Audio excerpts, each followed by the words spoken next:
Chapter 7 page number 59 पढ़ना है अपने को आज।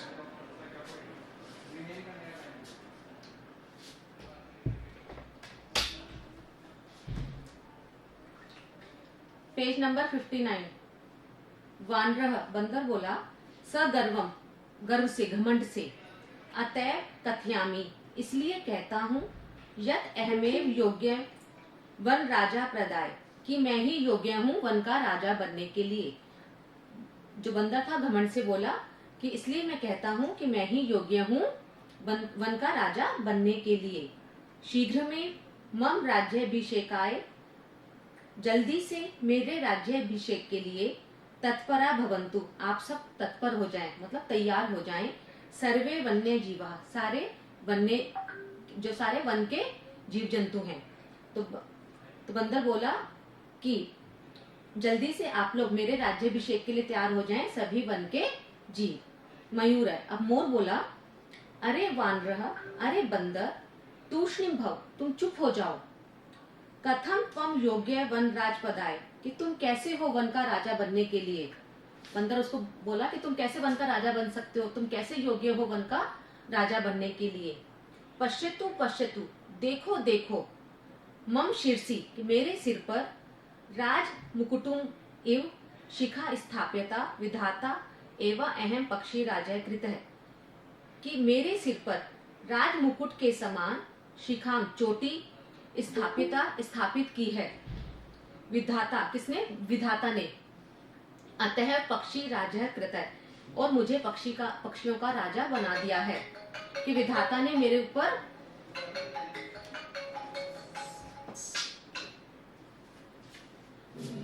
कि मेरे सिर पर राजमुकुट के समान जो चोटी है वह उसको स्थापित करके विधाता ने मेरे को पक्षियों का राजा बना दिया है।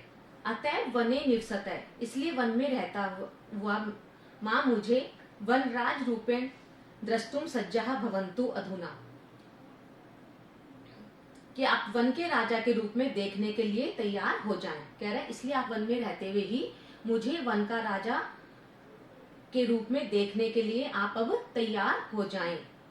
यतः कथम को अन्य विधातुम निर्णय अन्य कर्तुम सक्षम है क्योंकि अब कोई दूसरा इसका निर्णय करने के लिए मतलब कोई इसका इस बात को बताने के लिए झुठला नहीं सकता है। तो कोई इसका निर्णय देने के लिए झुठला नहीं सकता है। दोबारा समझा रही हूँ बेटा ये मोर वाले का। मोर बोला, अरे बंदर तुम चुप हो जाओ कि तुम कैसे वन के राजा बनने के योग्य हो। देखो देखो मेरे सिर पर जो राजमुकुट के समान जो चोटी है जो विधाता ने स्थापित कर रखी है, इसलिए मैं ही और मुझे पक्षी का राजा बना दिया है। इसलिए वन में रहते हुए पक्षियों का वन के राजा के रूप में देखने के लिए आप तैयार हो जाओ क्योंकि कैसे कोई दूसरा यह निर्णय करने में जुटला सकता है। काकर अब कौवा बोला, सव्यंग्यम व्यंग के साथ, अरे अहिभुक अरे सांपों का भक्षक क्योंकि मोर सांप खाता है तो अरे सांपों के भक्षक। नृत्य अतिरिक्त का तव विशेषता कि नृत्य के अधिक नाचने के अधिक तुम्हारी क्या विशेषता है, क्या दूसरी तुम्हारी विशेषता है। यत त्वाम वनराज पदाय योग्य मनते वयम कि हम तुम्हें कैसे वन का राजा बनने के योग्य मान सकते हैं कि तुम्हारे नाचने के अलावा तुम्हें और कुछ नहीं आता है, इसलिए हम तुम्हें कैसे वन का राजा मान सकते हैं। बेटा आया इतना समझ में? एक बार करके देखिए।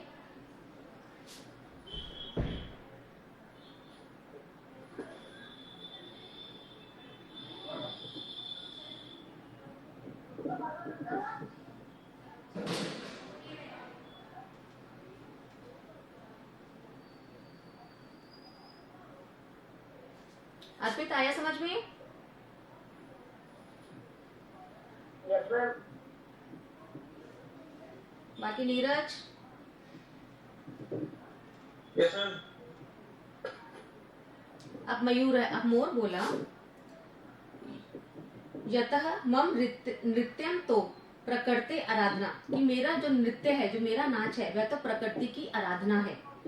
पश्य पश्य देखो देखो, मम पिछानम पूर्वम सौंदर्यम मेरी पूंछ का सौंदर्य, जो मेरी पूंछ है, मेरा पंखों है, जो पंख है, मेरे पंखों का सौंदर्य, कि देखो देखो मेरे पंखों का सौंदर्य। पिछान उद्घाट्यम नृत्य मुद्राया स्थित सन, पूंछ को उठाकर, अपने पंखों को फैलाकर नृत्य की मुद्रा में स्थित हो जाता है। जो मोर होता है अपने पंख फैलाकर नृत्य की मुद्रा में स्थित हो जाता है।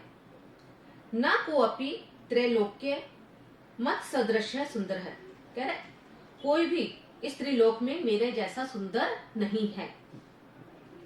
वन्य जंतु नाम उपरी आक्रमण करता है, अहम तु स्व सौंदर्य नृत्य च आकर्षित कृत्वा वनात् बहि करिष्यामि। कह रहा मैं वन के जो जंतुओं के ऊपर आक्रमण करके अपने सौंदर्य से, अपनी सुंदरता से नृत्य से और उनको आकर्षित करके वन से बाहर कर दूंगा। कह रहा मैं वन्य जंतुओं के ऊपर आक्रमण करके और अपने सौंदर्य से और नृत्य से आकर्षित करके उन्हें वन से बाहर कर दूंगा। अतः अहमेव योग्य वनराज पदाय, इसलिए मैं ही वन के पद के लिए, वन के राजा बनने के योग्य हूँ। दोबारा समझा रही बेटा एक बार इस पैराग्राफ का। क्योंकि मेरा नृत्य तो प्रकृति की आराधना है। देखो देखो मेरे पंखों के सौंदर्य को, पंखों को फैलाकर नृत्य की मुद्रा में स्थित हो जाता है कि कोई भी त्रिलोक में मेरे जैसा सुंदर नहीं है। वन के जंतुओं के ऊपर आक्रमण करने वालों को मैं अपने सौंदर्य से और नृत्य से आकर्षित करके वन के बाहर कर दूंगा, इसलिए मैं ही वन का राजा बनने के योग्य हूँ। एक बार करके देखो बेटा इसको।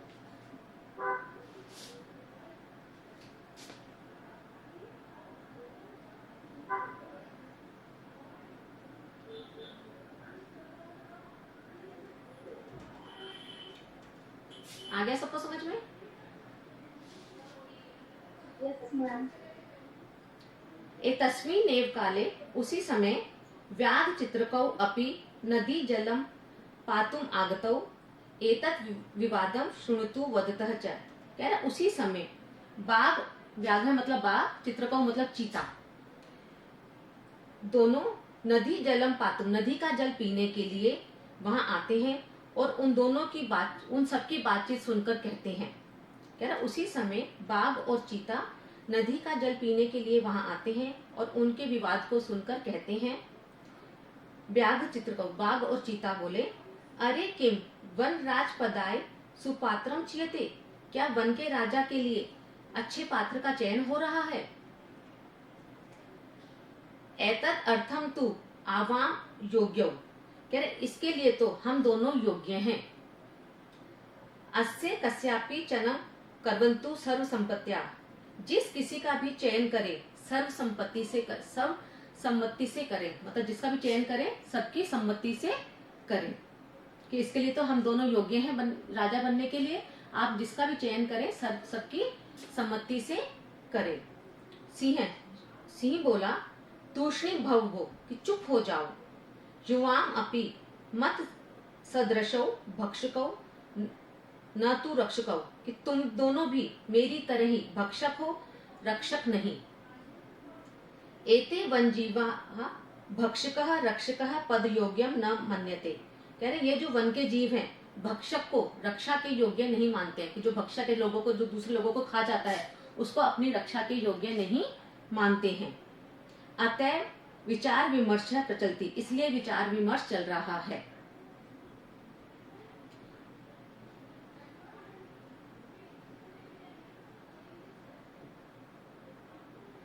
इतना करके देखिए बेटा।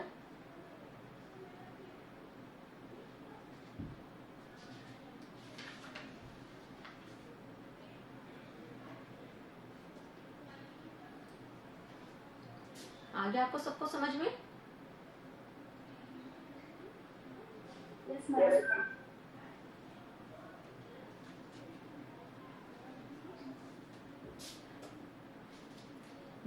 बगुला बोला, सर्वथा सम्यक उत्तम सिंह महोदय कि सिंह ने यह सब कुछ उचित कहा है। वस्तुतः एव सिंहेन बहु काल पर्यंतम शासनम कृतम, कि वास्तव में सिंह ने बहुत समय तक शासन कर लिया है। पर अधुना तो कोऽपि पक्षी एव राजसी निश्चिते, परंतु अब किसी पक्षी को ही राजा चुना जाना चाहिए। अत्र तु संशीतिशीलस्यापि अवकाशः नास्ति।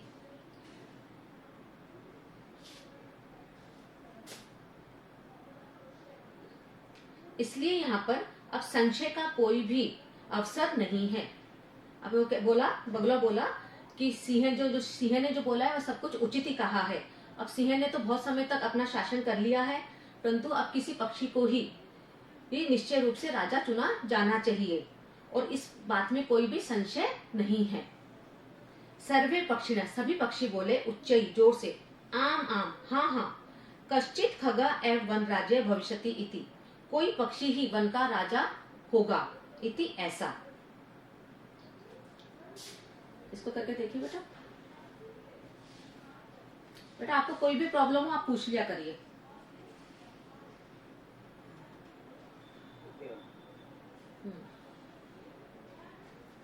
आ गया समझ में? Yes, ma'am.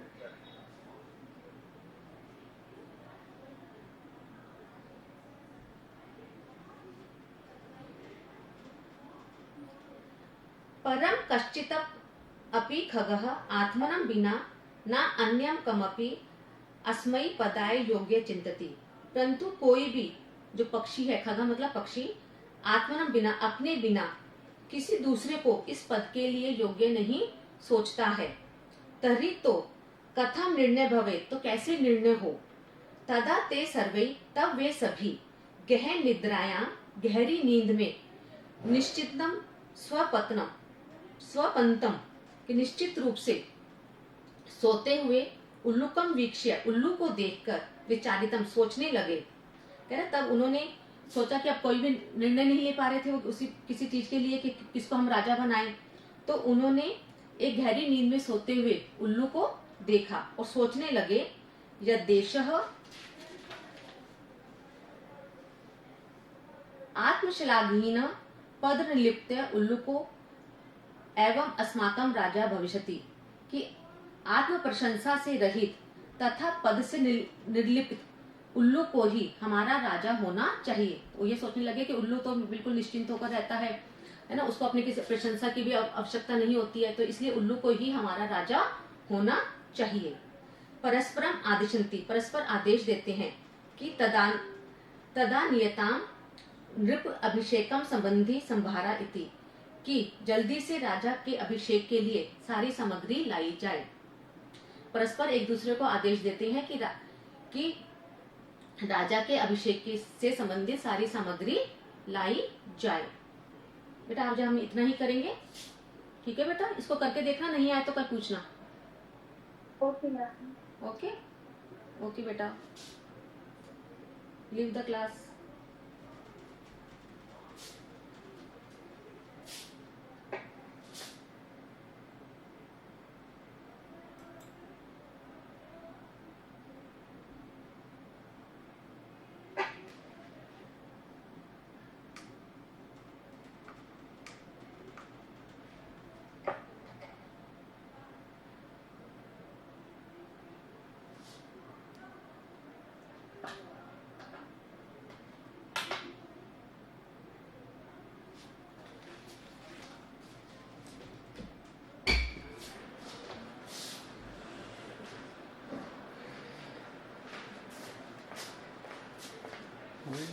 Hum.